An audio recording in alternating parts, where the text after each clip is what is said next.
Within the last hour, the president of Green Bay's On Broadway district spoke with Action 2 News about the Green Bay Public Market Project. The state announced Wednesday that it granted less than 10% of the $2 million funding request from the market. Drew Best is live in the newsroom after speaking with Brian Johnson. Drew.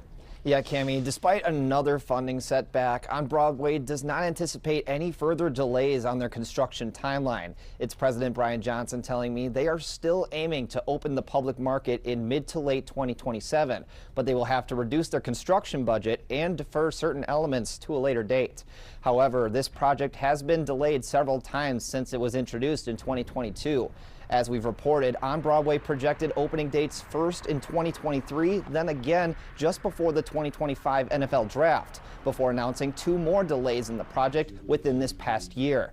I asked Brian Johnson about if this new deadline should also be seen as ambitious or more realistic.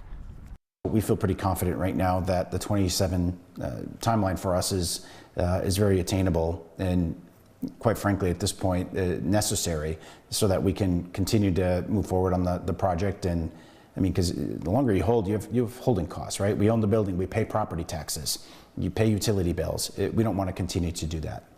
Tomorrow is the deadline for On Broadway to provide financing, construction documents, and a budget for the project to the city. Johnson says they will have all those documents ready before the deadline. We'll dive deeper into the history of this project later on Action 2 News at 6. Cammie.